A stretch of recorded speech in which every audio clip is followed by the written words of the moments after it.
Assalamualaikum warahmatullahi wabarakatuh. Salam sejahtera untuk kita semua. Selamat datang di channel Almila yang berisi tentang konten-konten pembelajaran fisika.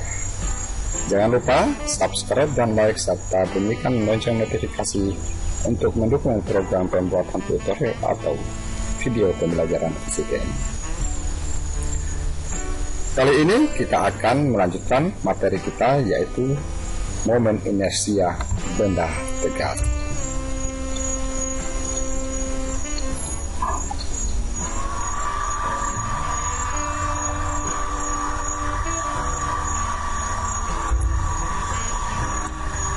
Oke, sebelum kita lanjut, saya ingatkan kembali bahwa materi ini adalah merupakan kelanjutan dari materi momen gaya. Pertama-tama, kita terlebih dahulu harus memahami arti judul dari sebuah materi atau bahasan. Pertama, istilah momen inersia. Kata inersia ini bukan hal yang asing bagi kita, karena ini pernah dipelajari di kelas 10 yang lalu di hukum 1 Newton atau hukum inersia, tapi di situ kita hanya terbatas pada gerak translasi. Di sini ada tambahan kata momen. Ini menunjukkan bahwa yang akan kita bahas adalah benda yang melakukan gerak rotasi, sehingga secara keseluruhan momen inersia itu menyatakan ukuran, kecenderungan atau kelembaban suatu benda untuk berotasi pada terusnya. Kemudian benda tegar, di sini hanya sebuah asumsi, di mana benda tegar itu benda yang memiliki satu kesatuan massa yang kontinu dan bentuknya teratur. Pada benda tegar juga ini kita anggap bahwa massa benda terkonsentrasi pada pusat massanya. Contohnya silinder, bola, cakram, dan lain-lain. Besarnya momen inersia suatu benda dipengaruhi oleh beberapa faktor, yaitu massa benda, bentuk benda, bentuk geometrinya, misalnya ada lingkaran, ada segitiga, ada batang. Kemudian yang ketiga, letak sumbu putar atau jarak sumbu putar ke pusat massa benda.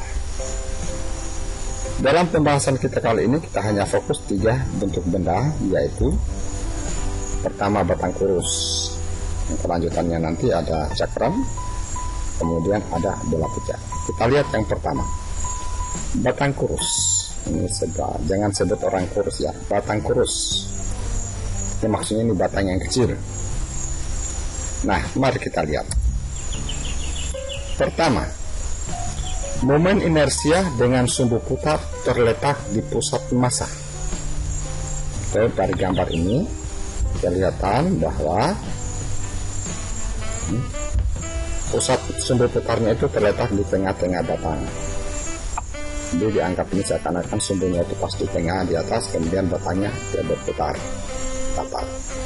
Di sini rumusnya momen inersianya disimbolkan dengan IPM, momen inersia pusat massa, sama dengan 1/12 ml kuadrat. Kemudian yang kedua, sumbu putar berada di ujung batang. Kalau tadi momen inersianya ada di tengah, sumbu putarnya di tengah, sekarang kita pindahkan di ujung. Maka untuk mencari besar momen inersia, kita menggunakan persamaan I sama dengan 1/3 ml kuadrat. Ketiga, sumbu putar terletak di sembarang titik, bukan di tengah, bukan di ujung.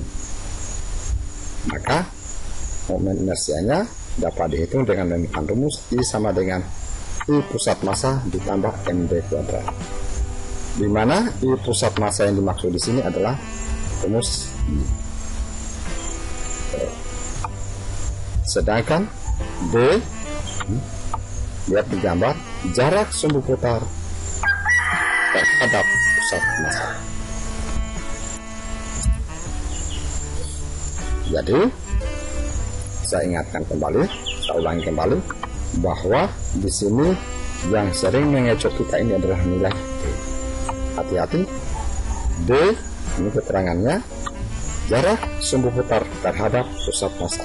Di dalam gambar ini, karena sumbu putar ada di sebelah kanan, ini saya garis, maka D itu kita berhitung menuju pusat massa. Inilah yang disebut dengan D. Seandainya sumbu putar ini kita pindahkan, misalnya di sebelah kiri ini, berarti D itu kita berhitung dari sini ke D. Jadi di sini tergantung letak sumbu putar. Persamaan ini sifatnya umum. Jadi sesungguhnya rumus sepertiga ml kuadrat ini dapat diturunkan dari persamaan I sama dengan IPM tambah MD kuadrat.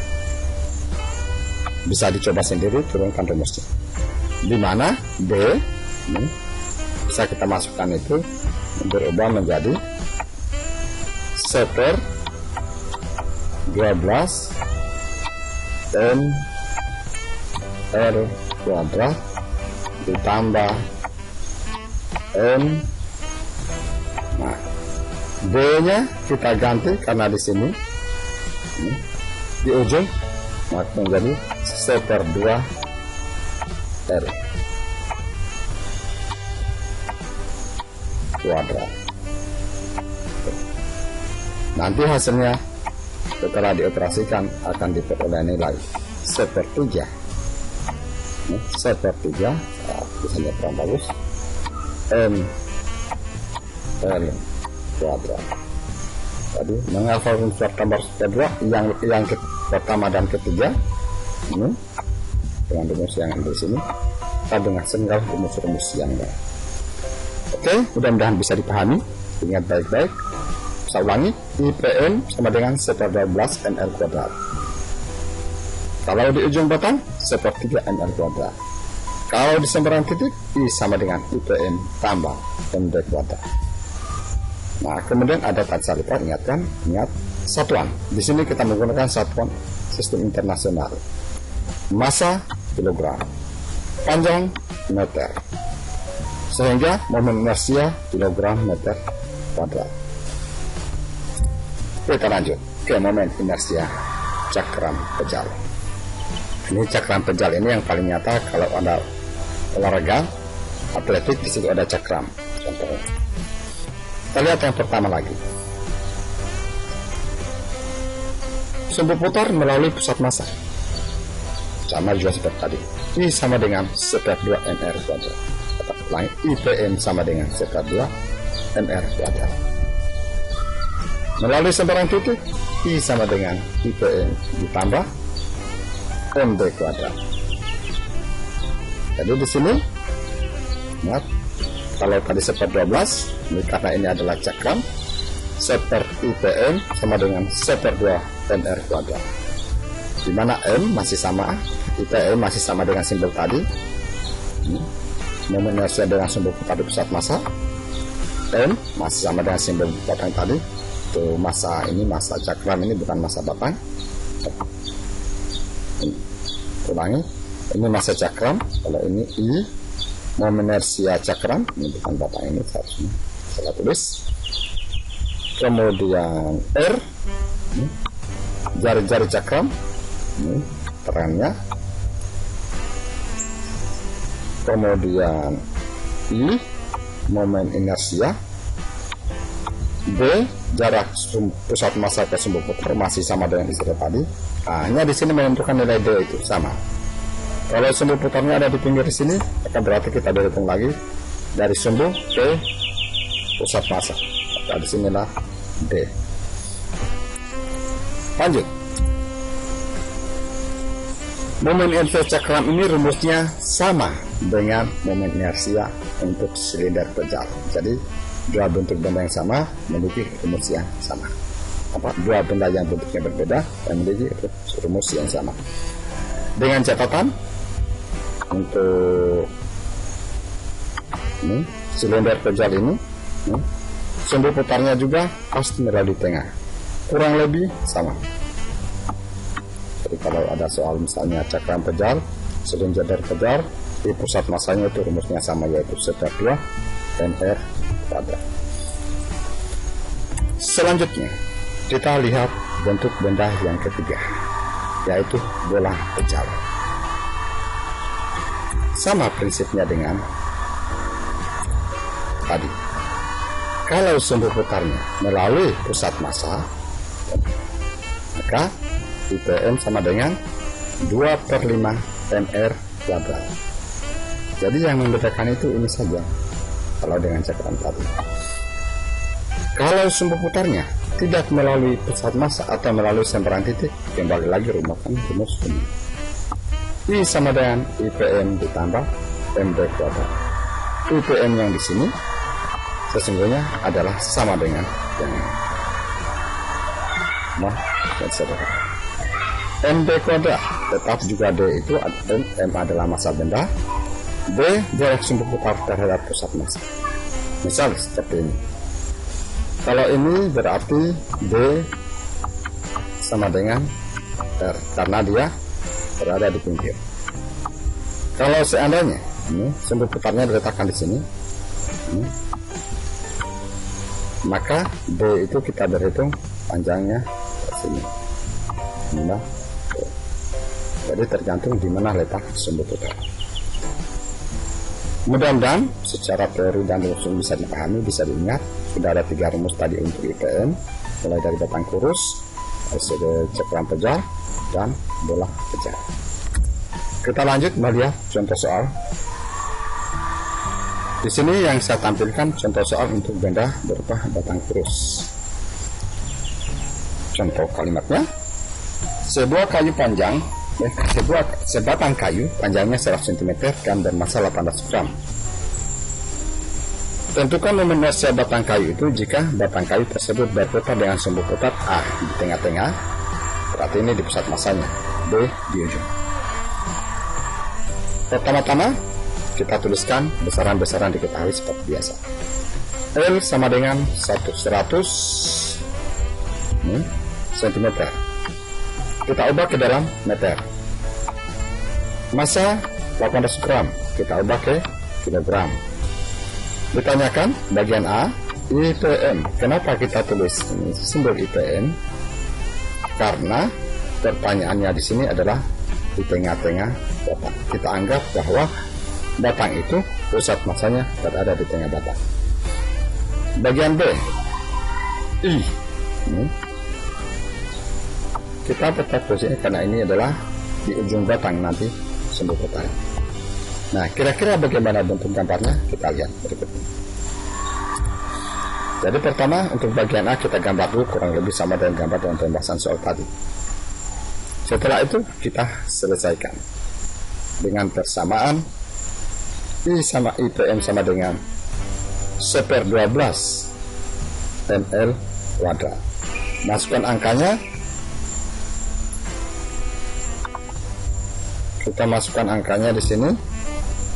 Massa 0,8 dari soal. L 1 sehingga diperoleh nilai 0,067 kg meter kuadrat. Gampang kan? Bagian B di ujung batang. Pertama kita gambar kurang lebih kayak seperti itu.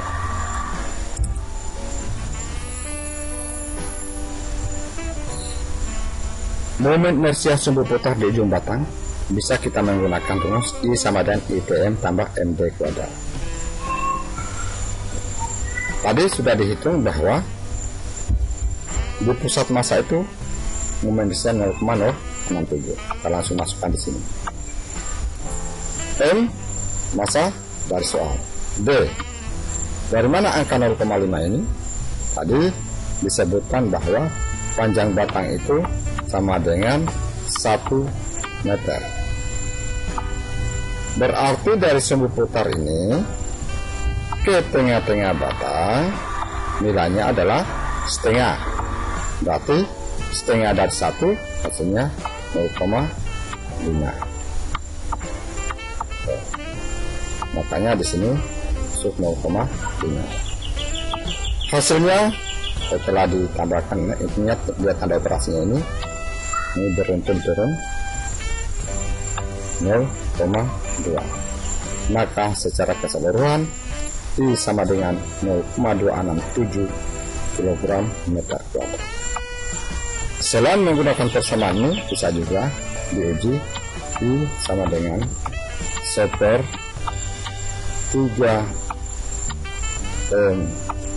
ml kuadrat. Terakhir kita akan mendapatkan juga hasil yang demikian materi momen inersia. Jika belum paham, bisa diulang tonton videonya. Yang penting jangan lupa subscribe dan like di akhir pembelajaran ini untuk mendukung program pembuatan video atau tutorial pembelajaran fisika. Kita akan lanjutkan masih dalam materi momen inersia part 2. Di situ kita akan membahas berbagai jenis contoh soal. Assalamualaikum warahmatullahi wabarakatuh.